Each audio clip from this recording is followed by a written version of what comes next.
In the middle part of 2020, almost the entire world was looking for a new hobby to occupy this newly found home-based environment. We were faced with a monumental amount of time on our hands that the hectic lives we were living beforehand had never afforded us. It almost became a Saturday Night Live skit, but virtually everyone you knew was making their own sourdough bread. We might not ever know exactly what causes viral sensations to tip off, but if I had to make a guess, this one was an ability to recapture some semblance of control in our own minute way. There's a high degree of care that is involved in creating and making sourdough bread. It reminded me of a story that I had read about a bread maker in San Francisco. BOO-DEEN Bakery has trademarked itself as the original San Francisco sourdough, and it is the oldest continually operating business in the city. While that might be a unique enough identification to make them interesting, what I was drawn to was their house yeast bacteria culture that they've maintained since the California Gold Rush. This particular company has kept alive this strain of yeast for nearly 200 years. What we as quarantine bakers understood as starter is historically known as mother. Mother may be a more appropriate term for it. If we were to think about the mother in whiskey, it might actually be something similar to Solera or Backset. Each batch saves a little bit for the next batch, but the mother is much more than that. It essentially inoculates the next set of dough to rise as it should. Sourdough bread was one of those things that had largely disappeared from modern culture, mainly because of the time and requirements to maintain it. When COVID hit, we found ourselves with an abundance of that time and a need to manage and care for some type of thing, something to replace our need to constantly go. You only have to poke around for about 5 seconds to find at least 100 different ways to start your sourdough culture. Over the last few weeks, I've talked about foundational blocks to the whiskey making process and how they impact the overall outcome of the final product. As you can tell, today is about yeast. Yeast is one of those things that gets a highlight at every major distillery you visit. Most distilleries have their own yeast strain that they've cared for years. There's even distillers that have captured their yeast from the DNA of a dead yeast strain from a family lineage. Limestone Branch, with the help of Pat Heist, were able to capture a dead yeast strain and revive it to be used in future distillation methods. There's several different categories of commercial yeast available to the modern distiller. There's distiller's yeast, brewer's yeast, wine yeast, and champagne yeast. Maybe it's important to understand the role yeast plays in distillation before we go too much farther. I'm just going to warn you, the next little bit might get a little bit nerdy. While there are several different categorizations of yeast, it's more accurate to say that there are an infinite number of different species of yeast, and each species will convert sugar to alcohol in a slightly different way. When yeast is introduced to the mash, there's already a sort of ecosystem forming in the liquid, but the yeast has brought in to build some structure. It eats sugar and produces alcohol, among other things. During that process, it can create flavors that are floral, fruity, or even herbal. Distillers will select their yeast specifically to create these types of flavor profiles. Several distilleries give you the opportunity to see what's actually happening with open-top fermenters. There's bubbles rising to the top of the tank, and that's thanks in part to carbon dioxide, but it's also giving off some heat. This conversion is slightly exothermic. But what I want to focus on today isn't just yeast, but wild yeast. Most of the sourdough that was being made in homes around the world was doing just that. We were creating an environment that would attract yeast, then capturing it, caring for it, and continuing its propagation indefinitely. Exactly what BOO-DEEN has been doing, and exactly what some distillers are doing today. Capturing wild yeast used to be commonplace in the distilling industry, but it has largely gone by the wayside as the need to be able to reproduce the same thing over and over again increases. If you're one of those home bakers, you've experienced how to capture wild yeast for baking purposes, and it isn't significantly different from capturing wild yeast for distillation. Historic distillers were taught, usually by a family member or some other mentor, how to make a yeast mash. The sole purpose of this is to capture and make yeast, so its properties were entirely different than that of the whiskey mash. Then it becomes a waiting game, as you are forced to simply observe if you created the right environment to capture yeast. Initially, they'll taste the smell along the way of the fermentation to see if the yeast capture is producing the things that they were looking for. Once they found what they wanted, they would cool it and put it in a yeast jug to keep it alive until they were ready to ferment a whiskey mash. Given the inherent inefficiency of this process, why wouldn't modern distillers just buy known yeast so that they could get to the distilling process faster? Most of them do just that. The brands for today's episode have found unique reasons to want to buck that trend.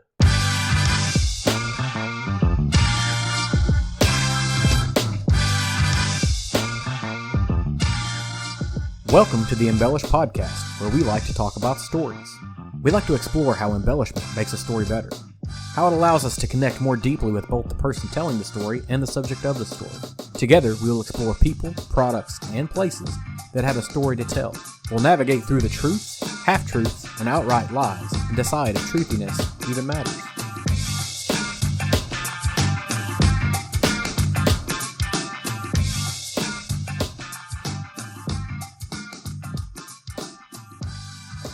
I would kick myself if I started this conversation around wild yeast and didn't start with Alan Bishop and the Spirits of French Lick. This team in Indiana has been making waves in the craft industry, and I use that term loosely, for the last few years. Their bottles are gaining notoriety all over the country, and it's largely due to the intentional nature of how they want to build their whiskey brand. The distillery was born out of an already existing winery. French Lick Winery has been around since the mid-90s, and they've been growing since then. The winery was a family-owned and operated facility that after many years of growth decided it was time to stake a claim in the Indiana distilling marketplace. What better way to begin a distilling operation than to hire someone who has a deep investment into what many are calling the terroir in the whiskey industry, as well as some degree of personal experience in distilling in southern Indiana. If you want an identity for your brand, it doesn't seem like a bad idea to build it on your master distiller. In preparation for this episode, I've listened to at least a dozen episodes of Distillers Talk, which features Alan's love for distilling, conversations with amazing personalities, and his want to revive the moniker of Indiana's Black Forest. I won't spend too much time on Alan because he's not the central theme, but that might be an idea for a future episode. Alan championed an idea to attempt to capture yeast in Indiana from historic distillation sites with the hopes of reviving some yeast that could have been used to make Indiana whiskey in the past. Bishop was met with a degree of success at the site of Daisy Spring Distillery, McCoy & Company Distillery, as well as the location of the old Clifty Distillery. These three yeast strains are currently thought to be unique to the southern Indiana region. Once he's captured the yeast, what is he going to do with it? Well, I assume you would make some whiskey, and that's what the Spirit of French Lick is doing. They've used these three strains to create what they are calling targeted single barrels. While the likes of Four Roses and Bullet are using yeast in unique ways to target single barrels for sale, there's a degree of work and intentionality that went into crafting these specific offerings that seems very alluring to me. While these wild yeast whiskeys aren't yet available, you can spend a few bucks on French Lick's website to ensure that these barrels, born in 2020, can make it to 2024 or beyond for all of us to try out. It's not a very hard transition to swap to the next brand for the wild yeast episode of this podcast.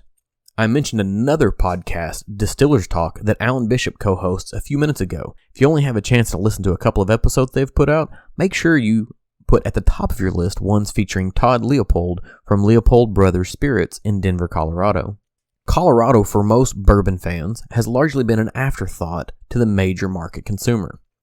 Luckily, there's a bevy of brands breaking out in the western states, and this distillery is certainly one of them. Leopold Brothers Spirits makes a little bit of everything. The roots of the distilling operation is found in beer, but once the brothers relocated to Denver from Michigan, they began to focus solely on distilling. They house a malting floor, a kiln. Todd's focus is on quality and process, but today's focus is yeast, and we'll shift to talking about that part.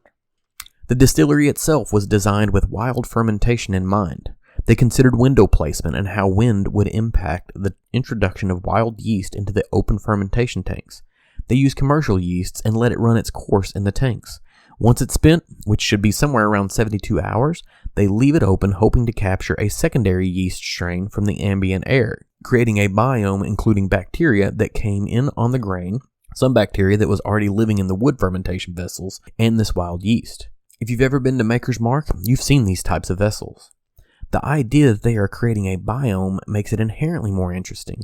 They've essentially created an atmosphere that supports a wide range of bacterial life forms, one that works together to create oils and flavors and other enhancing elements that will make it through the distillation process. Leopold's efforts are an attempt to create their own house flavor, something that they'll be able to consistently bottle. What he's found is that it produces an ester that creates an orange marmalade note that is detectable across all of his whiskeys. What it also invites is inconsistent results. But if you're trying to make something new and unique, isn't that the type of outcome you are actually after? Letting this natural occurring phenomena take control and help drive you to a final product. Jumping back to capturing wild yeast in what might be considered remote locations, we hit our final offering of the episode. This particular brand brings around the question of how can one truly be grain-to-glass offerings if they are getting their yeast in bulk from somewhere else? If you are interested in being a locavore, can you in good conscience consume whiskey that uses any commercial ingredients? To some degree, it's unavoidable to have to use something that isn't local, but if you can find a way to capture your local yeast and create a sense of terroir, wouldn't it be prudent to include it in your distillation process? In Fort Worth, Texas, you'll find Firestone and Robertson Distilling Company. Firestone and Robertson places a huge emphasis on this grain-to-glass movement and doing things, maybe, the hard way. On the cap, you'll find a round punch of leather that has been historically made of repurposed boots. Currently, they are buying new leather, but they are using the offcuts from saddle and boot makers. When it comes to yeast, it's no different. When Rob Arnold began as the head distiller, he went on a wild yeast hunt. His hope was to find a unique strain of Texas yeast, much similar to what Alan Bishop would do some years later. Taking it a step further to put Texas's signature on the spirit even more, they were able to isolate a yeast strain that is entirely indigenous to the state of Texas on a pecan. Is it pecan or pecan? Not really sure, but it's also the state tree. Does it actually make this whiskey unique? Most of the commercially available strains of yeast come from Europe. The distillery has used some of these commercial yeasts in the past on the exact same mash bill, and once they adopted this new yeast strain, they found new flavors. Things like clove, cinnamon, and dark fruits. Firestone and Roberts feels that they have found the terroir of the state of Texas in their whiskey. This effort to hunt, capture, and tame wild yeast adds a new facet to the concept of slow food culture. The process is painstaking and can often result in yeast that is completely useless to the fermentation and distillation of a worthy spirit. Caring for yeast is like having a pet. In some fashions, it's lower maintenance than some pets, but significantly higher than others. Yeast can be handed down from generation to generation, so it becomes a long-lived biological creature that is a part of your identity. It's fickle because extreme temperatures can cause it to die or go dormant. Not feeding it appropriately can result in being overwhelmed and dying. It's almost like having a mogwai. If you don't feed it at the right time or you get it too much water, you end up with disastrous results. It multiplies readily and can really put some gremlins in your system if it's mistreated. Why did we as humanity get so attached to effectively capturing our own yeast and raising it as one of our own? Earlier I said maybe it was to put some degree of order and control into our daily lives, but maybe that's not quite it. Maybe it was an attempt to recapture old ways, to slow ourselves down and become intentionally reacquainted with our ancestors. People who regularly tamed this wild bacteria for their own benefits, fermenting foods for preservation, capturing yeast for bread and whiskey, using something that was borderline alchemy to enhance their day-to-day life. Aside from a handful of companies, there is very little intentional attention paid to yeast. Companies like Four Roses focus on the impacts of yeast on the bourbon, but the distilleries I've mentioned today focus on the impacts of yeast on bourbon and the impacts of the environment around the yeast on the yeast. How can we try to capture the essence of our own flavor of an area? Whether it be trying to capture historical yeasts from old distillation sites, effectively recreating a yeast that was wild, then caught, then wild again like Alan Bishop over at French Lick Spirits? Or maybe it's letting nature bring you the yeast of the environment that may vary from batch to batch using secondary fermentation with wind-swept Coloradan yeast at Leopold Brothers. Or maybe it's going out and intentionally finding the taste of a state and discovering it on the fruit of the state tree, like the people over at Firestone and Robertson Distilling. This focus on a foundational aspect of the spirit in the bottle is something worthy of our support. Thanks for listening to the Embellished Podcast. If you like what you heard, make sure you subscribe. Check out our website at embellishedpod.com and follow us on social media at Instagram and Twitter to keep up with what we have going on. If you have an idea about a story we should talk about, send it to us at embellishedpod@gmail.com. And remember, whether famous or infamous, a good story mixed with a touch of embellishment makes the food you ate, the drink you drank, and the places you visited just a little more memorable.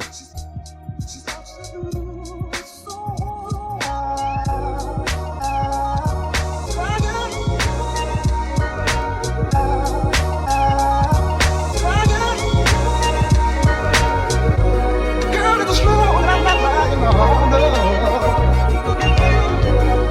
like a million.